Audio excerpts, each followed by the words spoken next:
বিসমিল্লাহির রহমানির রহিম।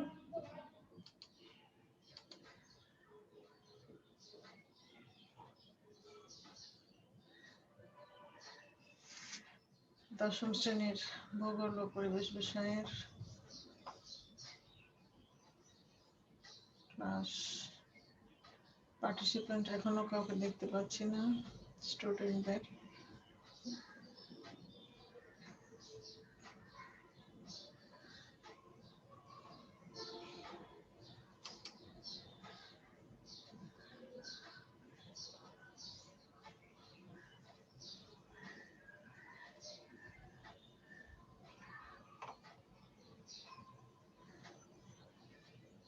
হ্যালো সিনহা,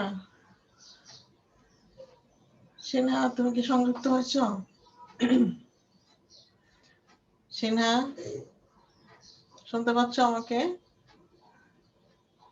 আসসালামু আলাইকুম। ওয়ালাইকুম আসসালাম।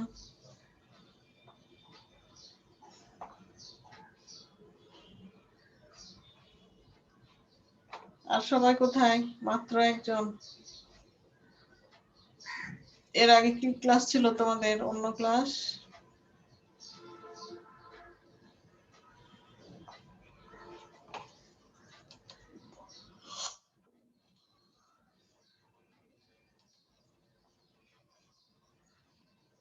আচ্ছা, আমরা পড়া শুরু করি কেমন? সিনহা ভালো আছো তুমি? সিনহা? জি মিস, আলহামদুলিল্লাহ ভালো আছি মিস। আপনি কেমন আছেন? আলহামদুলিল্লাহ ভালো আছি। অন্য ক্লাসে কি তোমাদের অন্য ক্লাসমেটরা ছিল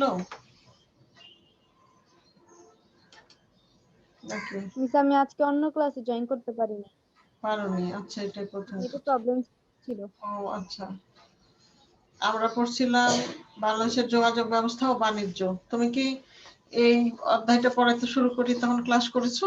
2-3 দিন থেকে এটা পড়াচ্ছি। তুমি কি পেয়েছো এটার উপরে ক্লাস? জি সিনহা মিস আমি পেয়েছি। পেয়েছো? আচ্ছা। ও হ্যাঁ, ওই যে জিজ্ঞেস করলাম কে কোন যানবাহনে চড়েছো, তুমি বললা সবগুলোতেই চড়েছো না? হ্যাঁ জি মিস। হ্যাঁ, মনে পড়েছে। আমরা গত ক্লাসে কোন পর্যন্ত পড়েছি বলতো? সড়ক না? সড়ক। আজকে পড়বো রেলপথ। জি মিস। আজকে রেলপথ পড়বো। বাংলাদেশে কিন্তু রেলপথ অনেক বেশি না, বলতে গেলে তুলনামূলকভাবে রেলপথ কম। অনেক বেশি, আরো বেশি রেলপথ থাকে দেশের এক প্রান্ত থেকে আর এক প্রান্ত, যেখানে খুশি বিভিন্ন অঞ্চলের মধ্যে রেল যোগাযোগ থাকে। বাংলাদেশে সেই অনুপাতে একটু কমই বলা যায়। তারপরেও ভারী দ্রব্য পরিবহন, শিল্প ও কৃষি দ্রব্য পরিবহন, শ্রমিক পরিবহন প্রভৃতি ক্ষেত্রে এই রেলপথটা গুরুত্বপূর্ণ ভূমিকা রাখছে। এটা দেশের প্রধান বন্দর, শহর, বাণিজ্য ও শিল্প কেন্দ্রের সাথে সংযোগ সাধন করে রেলপথটা। রেলপথের শ্রেণীবিভাগ দেখো, 3 প্রকারের রেলপথ আছে: ব্রড গেজ, ডুয়েল গেজ আর মিটার গেজ।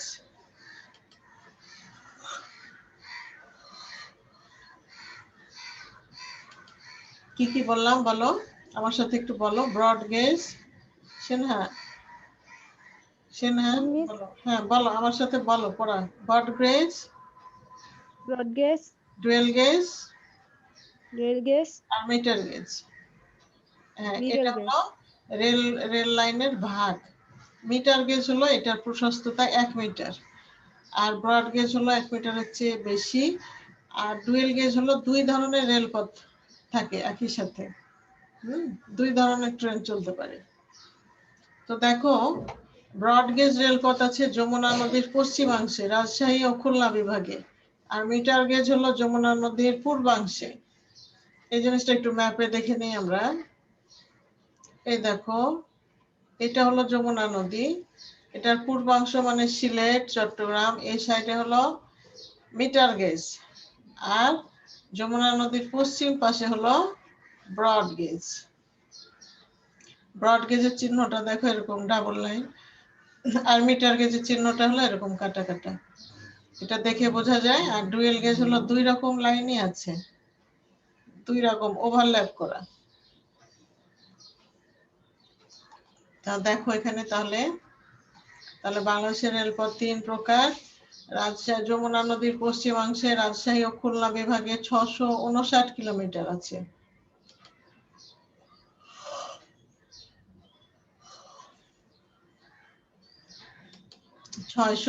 কিলোমিটার দৈর্ঘ্যের রেলপথ আছে যমুনা নদীর পশ্চিম পাশে। আর ডুয়েল গেজ রেলপথ হলো জামতল থেকে জয়দেবপুর পর্যন্ত। জামতল হলো সিরাজগঞ্জের, হ্যাঁ, সিরাজগঞ্জ থেকে জয়দেবপুর পর্যন্ত 375 কিলোমিটার হলো ডুয়েল গেজ। আর মিটার গেজ রেলপথ যমুনা নদীর পূর্বাংশে ঢাকা, চট্টগ্রাম ও সিলেট বিভাগে 1843 কিলোমিটার। তার মানে আমরা দেখতে পাচ্ছি বাংলাদেশে মিটার গেজ রেলপথের পরিমাণটাই বেশি। এখন রেলপথ কি সব স্থানে গড়ে উঠতে পারে? ভৌগোলিক কিছু উপাদান রেলপথকে গড়ে উঠতে প্রভাবিত করে। অর্থাৎ রেল লাইন কিন্তু সব জায়গায় স্থাপন করা যায় না। সিনহা, বলো তো দেখি তুমি ট্রেনে করে কোন কোন জায়গায় গিয়েছো, তাহলে বুঝতে পারবো কোথায়। বলো তো দেখি। মিস আমি ট্রেনে সিলেটে গিয়েছি। হ্যাঁ, আর উম, সিলেট, আর আর কোথাও? জি মিস বান্দরবান গিয়েছি। তারপরে মিস ইন্ডিয়া তো অনেকবার উঠছি। আচ্ছা, আমরা পড়ছি বাংলাদেশের রেল, সেহেতু ইন্ডিয়ারটা আসবে না। সিলেট যে গেছো, তাহলে সিলেটে কোন ধরনের রেলপথ আছে তুমি এটা দেখে বলো দেখি, রেলপথের শ্রেণীবিভাগ দেখে। সিলেটে কোন ধরনের রেলপথ রয়েছে?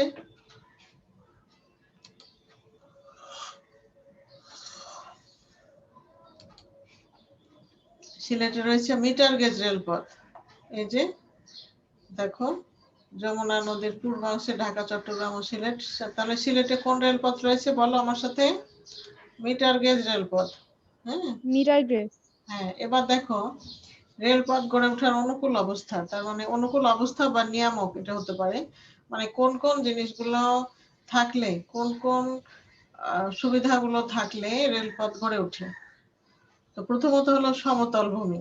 তোমরা এটা 1, 2 দিতে পারো পয়েন্ট আকারে। রেলপথ গড়ে ওঠার অনুকূল অবস্থা বা নিয়ামক, এটা পয়েন্ট 1 সমতল ভূমি এবং পয়েন্ট 2 সমুদ্রের অবস্থান। 1 নম্বর পয়েন্ট যেটা সমতল ভূমি, সেটা হলো সমতল ভূমি রেলপথ নির্মাণের জন্য সুবিধাজনক। অর্থাৎ সমতল ভূমি হলে রেলপথ নির্মাণ করার সুবিধা, এতে খরচ কম হয় এবং সহজে নির্মাণ করা যায়। সড়ক পথের মতনই সড়ক পথও সমভূমি হলে সহজে নির্মাণ করা যায়।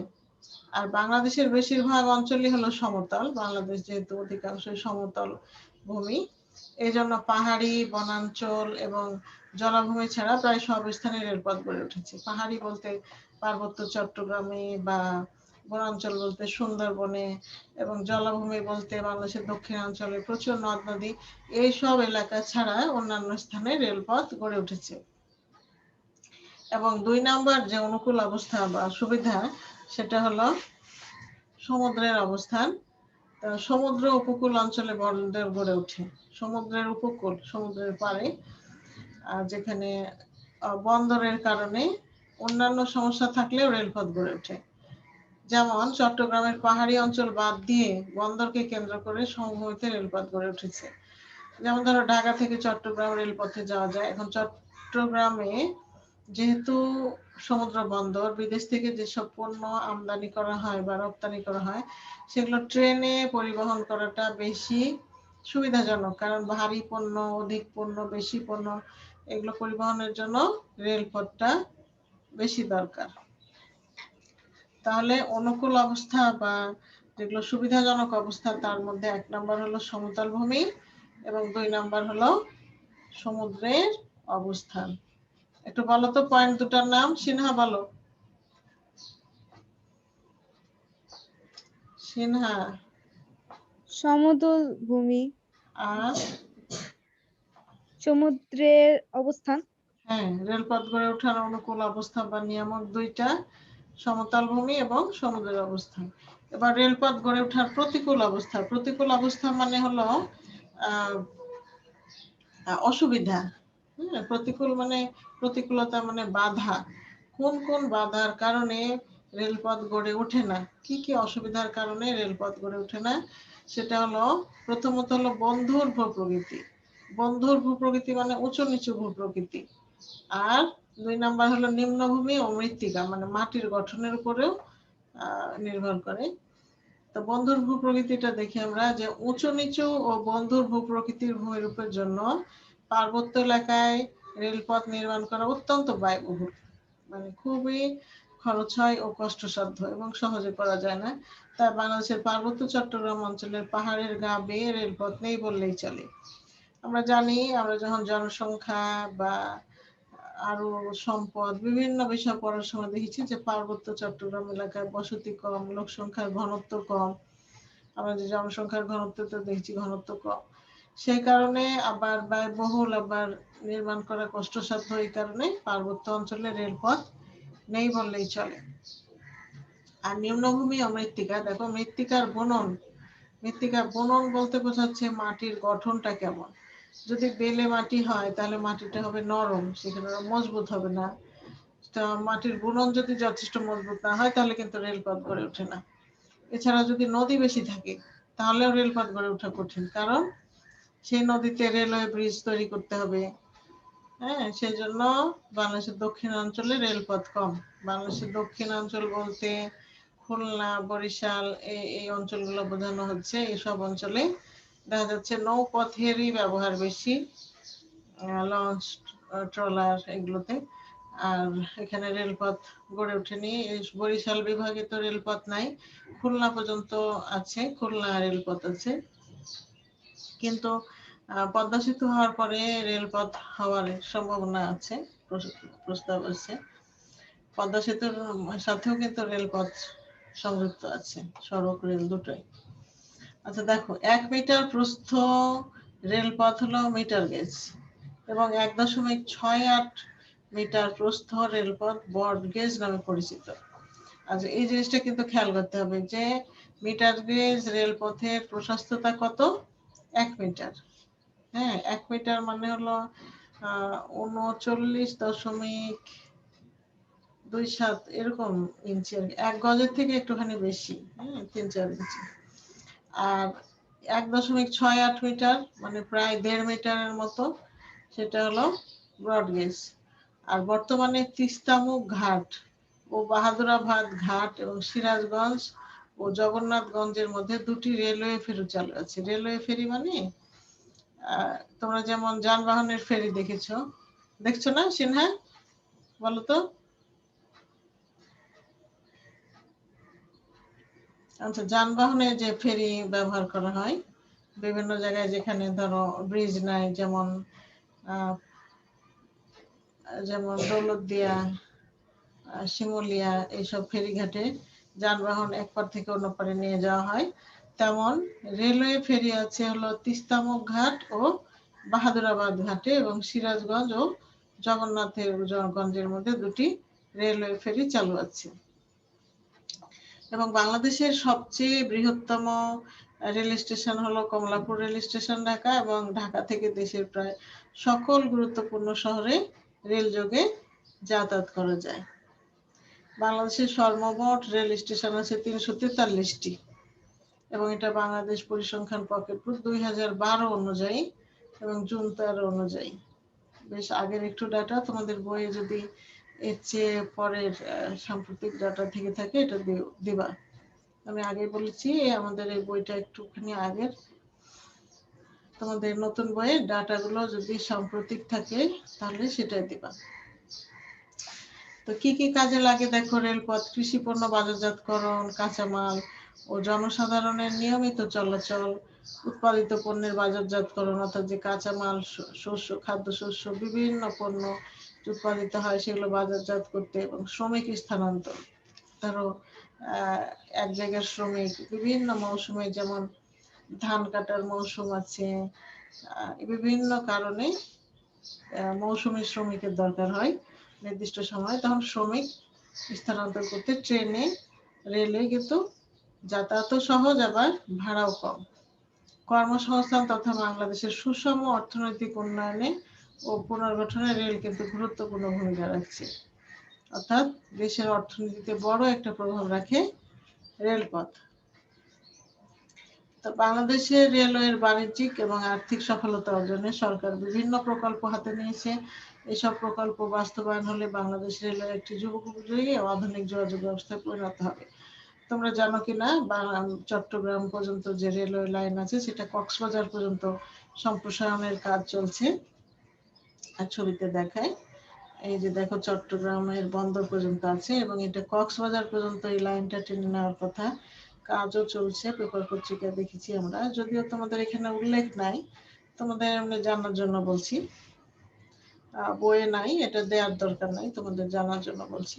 এই চট্টগ্রামের রেল লাইনটা সম্প্রসারিত হয়ে কক্সবাজার পর্যন্ত নেওয়া হবে।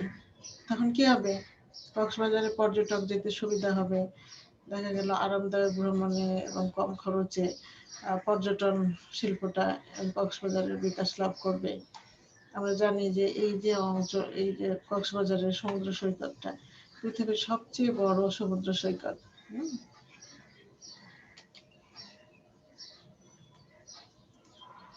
আচ্ছা,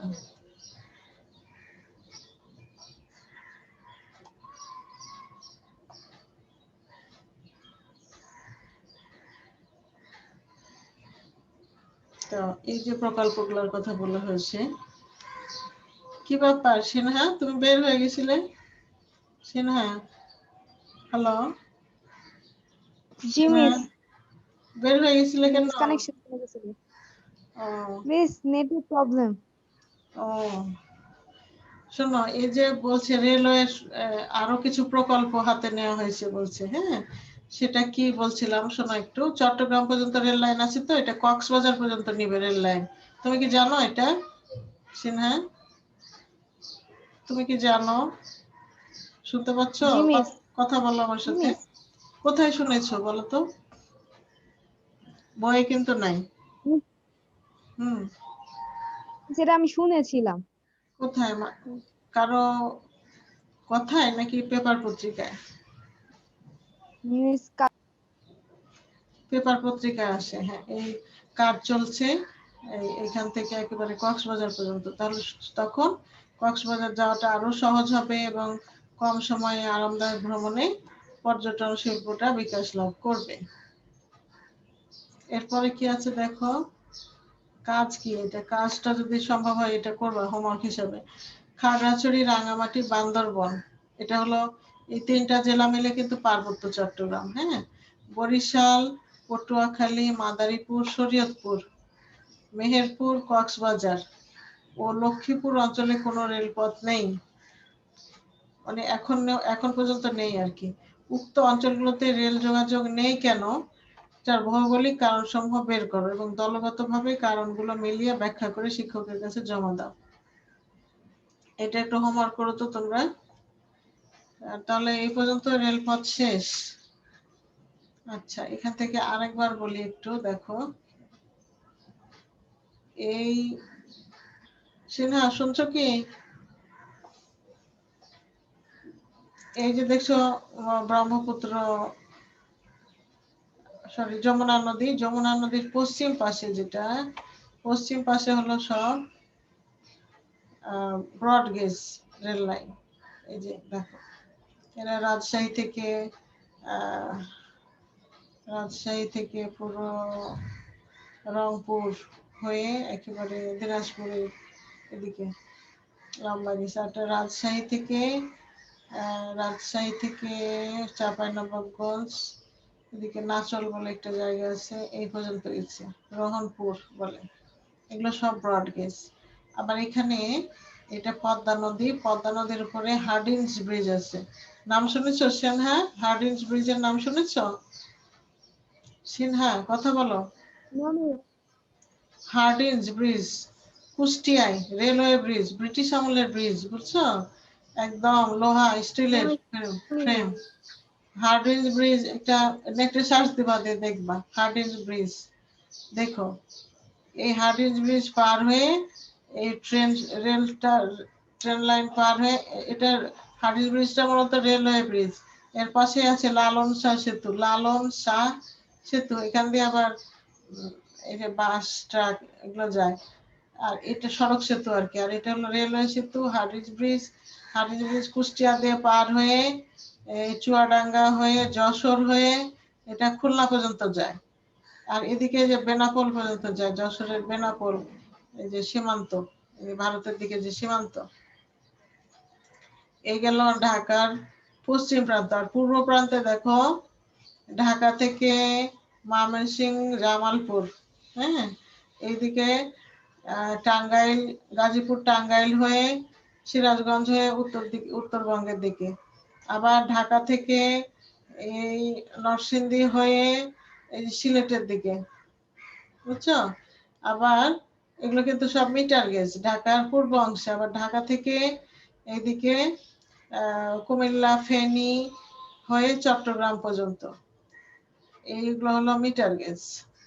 এবং এই রেল লাইনটা আরো সম্প্রসারিত হয়ে কক্সবাজার পর্যন্ত যাবে। আবার পদ্মা সেতু হওয়ার পরে এখান থেকে রেল লাইন বরিশাল এই দক্ষিণাঞ্চলে যাওয়ার কথা। এই ছিল রেল লাইনের কথা। এবার জলপথ অর্থাৎ নৌপথ। জলপথ প্রধানত দুই প্রকার, একটা হলো নৌপথ, একটা হলো সমুদ্রপথ। আচ্ছা দেখি তো, মাত্র একজন আছো, আহারে কি অবস্থা, 20 জন ছাত্রী তোমাদের। মিস সারাও জয়েন করতে চাইছিল, কিন্তু মিস ওরটা বলে জয়েন হইতেছে না। আমি তো পাইনি কাউকে ওয়েটিং রুমে, তোমাকে ছাড়া আর কাউকে পাইনি অ্যাডমিট করার জন্য। এখানে তো আসবেই কেউ যদি জয়েন করতে চায়। আচ্ছা বলো তো সিনহা, আমার সাথে একটু কথা বলো, একদিক থেকে পড়ে গেলে হবে না। বলো তো রেল লাইন কত প্রকার বলো?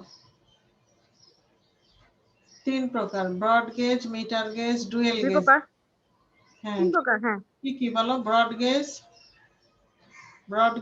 মিটার গেজ আর ডুয়েল গেজ।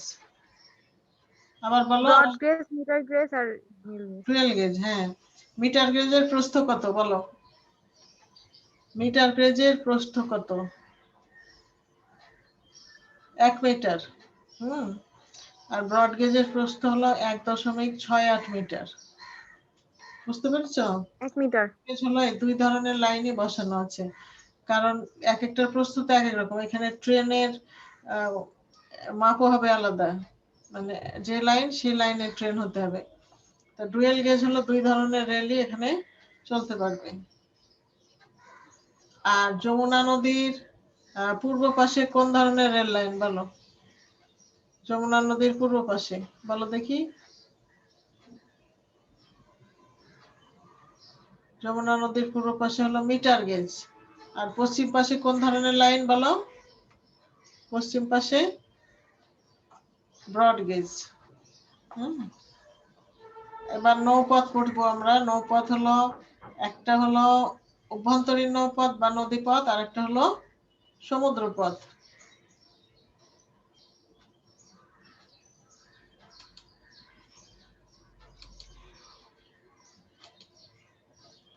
তুমি কি আবার বের হয়ে গেছো সিনহা? আচ্ছা, জলপথ প্রধান দুটি ভাগে ভাগ করা যায়, একটা হলো নৌপথ, একটা সমুদ্রপথ। রিভার ট্রান্সপোর্ট যেটা, সেটা হলো বাংলাদেশের সব জায়গায় এই নৌপথ জালের মতো ছড়িয়ে আছে।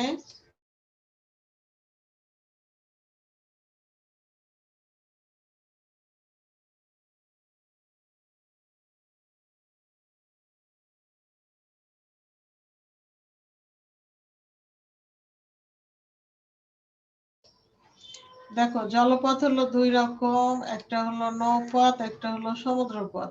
হুম।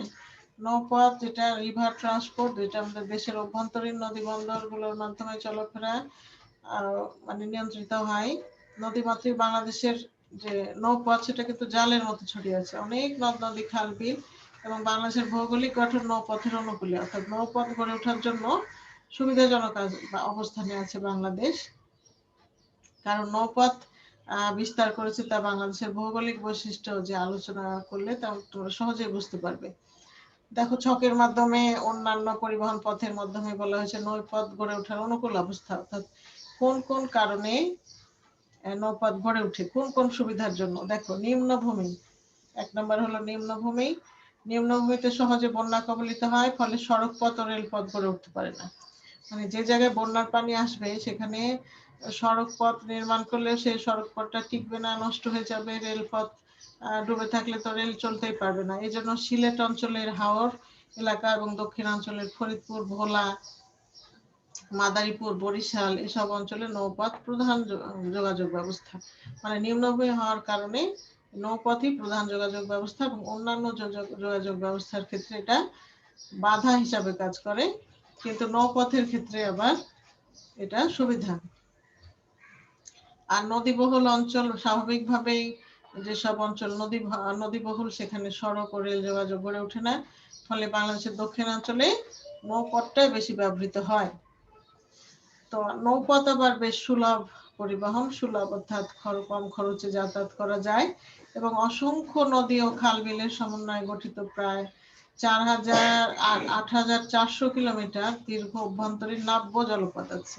আচ্ছা, নাব্য কথাটার অর্থ হলো নৌ চলাচলের উপযোগী, অর্থাৎ এমন কিছু নদী আছে যেগুলো ছোট নদী বা গভীর নদী, দেখা গেল শীতকালে পানি কমে গেছে, শুকিয়ে সেখানে কোনো নৌযান চলার মতো গভীরতা বা পানি নেই, সেক্ষেত্রে এই নাব্যতা সংকট বলে, তোমরা শুনে থাকবে নাব্যতা সংকট বলে।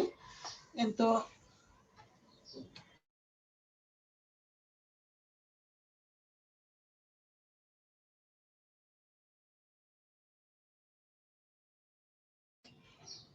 তো নাব্য জলপথ, নাব্য অর্থাৎ হলো নৌ চলাচলের উপযোগী। এর মধ্যে 5,400 কিলোমিটার সারা বছর নৌ চলাচলের উপযুক্ত থাকে, অর্থাৎ 8,400 কিলোমিটারের মধ্যে 5,000 সারা বছর নৌ চলাচলের উপযোগী থাকে, এবং বাকি 3,000 কিলোমিটার শুধু বর্ষাকালে ব্যবহার করা হয়। অর্থাৎ বর্ষাকালে যখন পানি বাড়ে তখন বাংলাদেশের দক্ষিণ ও পূর্বাঞ্চলের নদীগুলো নৌ চলাচলের জন্য উপযোগী। এবং বাংলাদেশের নৌ পরিবহনের যে অবস্থা সেটা দেখো ছক আকারে দেওয়া হয়েছে। লঞ্চ ঘাট আছে 376টি, ফেরিঘাট আছে 34টি, এবং অভ্যন্তরীণ নৌ পরিবহনের আয় এত কোটি টাকার হিসাবে দেওয়া আছে। সর্বশেষ যে 12-13 সালের তথ্য অনুযায়ী 131.75 কোটি টাকা। আচ্ছা, এই কাজটা তোমরা করবে কেমন, নৌপথ সাশ্রয়ী পথ ব্যাখ্যা করো, এটা করবে। নৌপথ সাশ্রয়ী পথ ব্যাখ্যা করো, এবং নদী বন্দরের গুলোর মধ্যে দেখো কি কি আছে।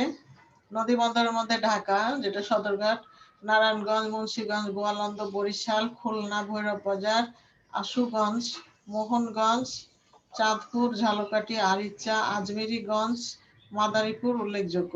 এই সব নদীগুলোর নদী বন্দর আছে, এবং বাণিজ্য, পণ্য এবং যাত্রী পরিবহন করে বাংলাদেশের নৌপথ অর্থনীতিতে যথেষ্ট ভূমিকা রাখছে। এই মানচিত্রটা দেখো, এখানে দেখো, এই যে ঢাকা, এইখানে এটা হলো বন্দরের চিহ্ন, এই যে দেখো নদী বন্দরের চিহ্ন, এই হলো নদী, এই বিভাগীয় শহর, এই রাজধানী।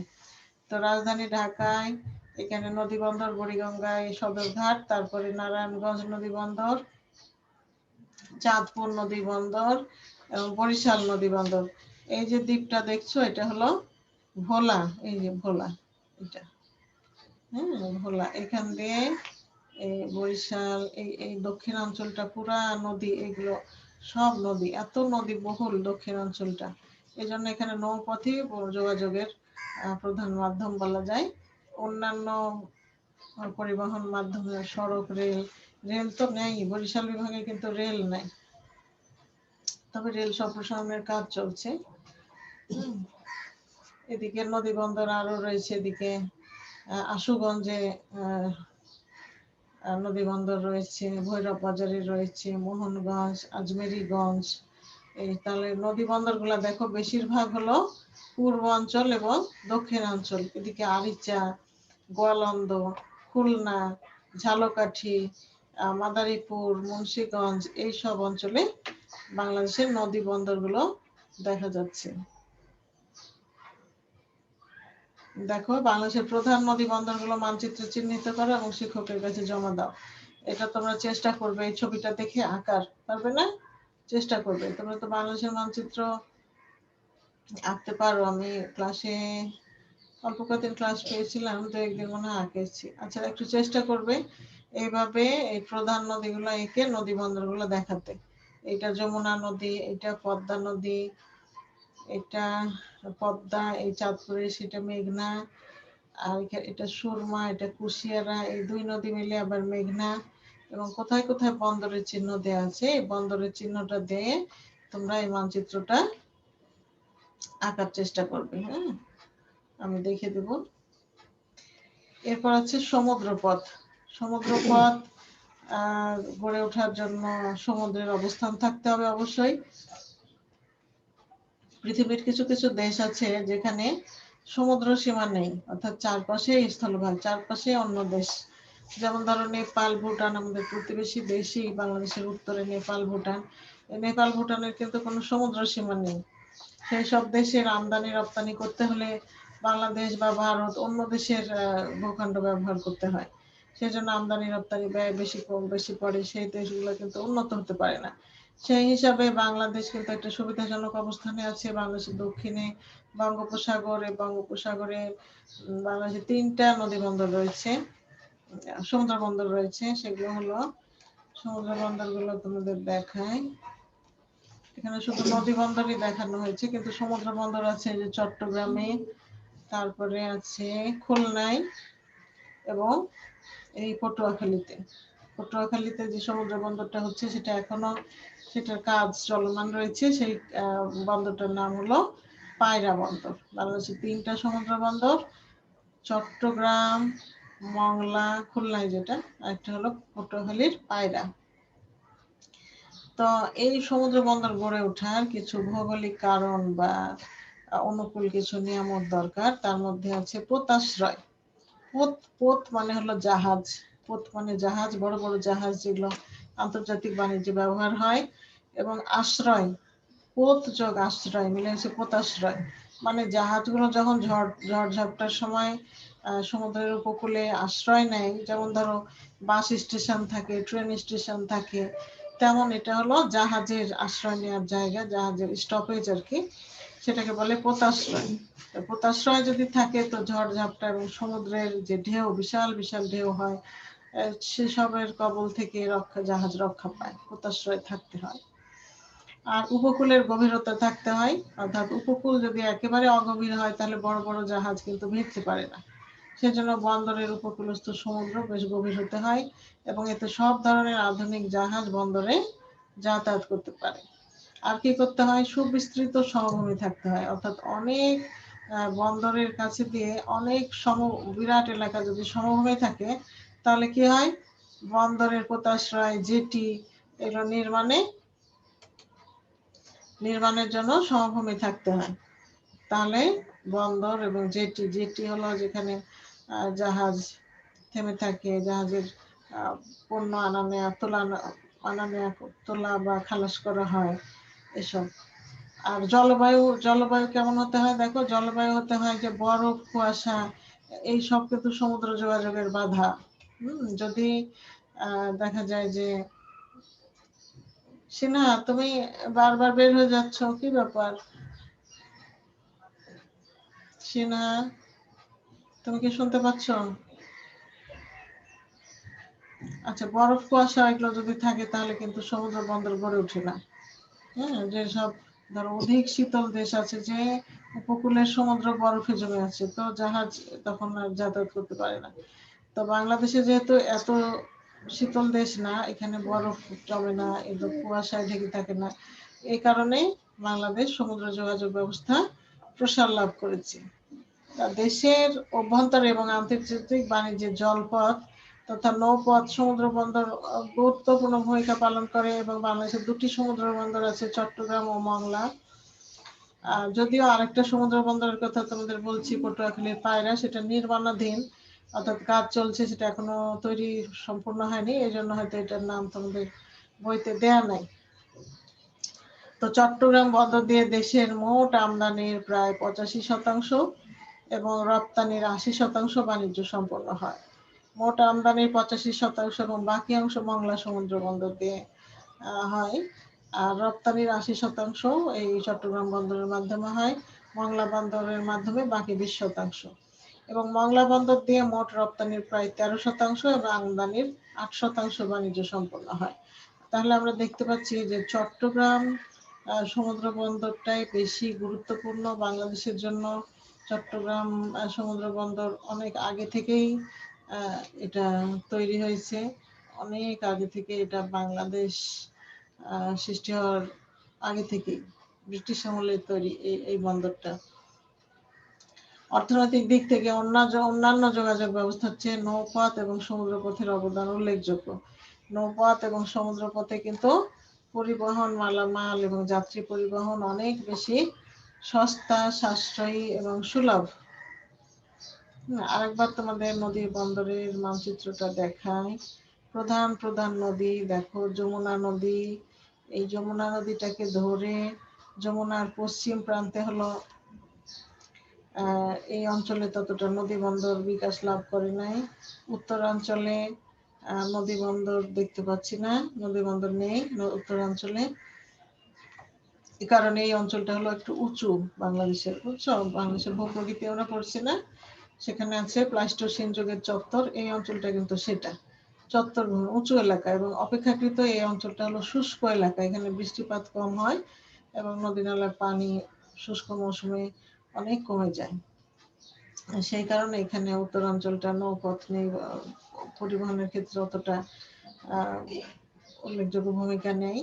কিন্তু যমুনার এ পাশে, পূর্ব পাশে এবং দক্ষিণে দেখো, এখান থেকে শুরু হয়েছে যে আরিচা, নগরবাড়ি, ফেরিঘাট, তারপরে যে গোয়ালন্দে, রাজবাড়ির এখানে ফেরিঘাট। নদী বন্দর বলতে লঞ্চ, ফেরি, বিভিন্ন স্টিমার, এগুলো সবই যেখান থেকে চলাচল করে বেশি। ঢাকা, মুন্সিগঞ্জ, মাদারীপুর, খুলনা, বরিশাল, চাঁদপুর এই অঞ্চলে নদী বন্দর বেশি। আবার এদিকে সিলেট অঞ্চলের দিকে বেশ কিছু নদী বন্দর দেখতে পাচ্ছি। তার মধ্যে আছে আশুগঞ্জ, ভৈরব বাজার, মোহনগঞ্জ, আজমেরিগঞ্জ। এইসব অঞ্চলে এটা নিচু এলাকা। আমরা আগেই দেখেছি যে নৌপথ গড়ে ওঠার অনুকূল নিয়ামকের ভিতরে যে নিচু এলাকা হতে হয়, সেই হিসাবে বাংলাদেশের পূর্বাঞ্চল এবং দক্ষিণাঞ্চল বেশি নিচু এলাকা। এদিকে কিছু পার্বত্য অঞ্চল আছে সিলেটে, সেগুলো বাদে এই মধ্যাঞ্চলটা সিলেটের, এইসব অঞ্চলে নদী বন্দর গড়ে উঠেছে। তাহলে আজকে আমরা কি কি পড়লাম? আজকে পড়লাম হলো রেলপথ, বাংলাদেশের পরিবহন অধ্যায় পড়ছি আমরা, 12 অধ্যায়, দ্বাদশ অধ্যায়। রেলপথের 3 ভাগ, রেলপথ গড়ে ওঠার নিয়ামক, এবং এরপরে আছে নৌপথ এবং নৌপথ, নদী বন্দর এবং নৌপথ গড়ে ওঠার নিয়ামক, সমুদ্র পথ গড়ে ওঠার নিয়ামক। অর্থাৎ 2টা পরিবহন মাধ্যম আজকে আমরা পড়লাম, রেলপথ, নৌপথ। আর গতদিনে পড়েছি সড়কপথ। ইনশাআল্লাহ আগামী ক্লাসে আমরা আকাশপথ সম্পর্কে পড়বো, এয়ারওয়েজ সম্পর্কে পড়বো, বিভিন্ন বিমানবন্দর এগুলো সম্পর্কে জানবো। তারপরে আছে বাণিজ্য, এই অধ্যায়টা প্রায় শেষ হয়ে যাবে, আর একদিন পড়লেই শেষ হয়ে যাবে 12 অধ্যায়। ঠিক আছে, আজকের মতো এখানে শেষ করছি। তোমাদের উপস্থিতি একেবারেই নেই বললেই চলে। 2-1 আসো তোমরা 20 জনের ভিতরে। এটা তো ঠিক না, তোমরা ক্লাসগুলো করো সবাই। আজকের মতো শেষ করছি। আল্লাহ হাফিজ।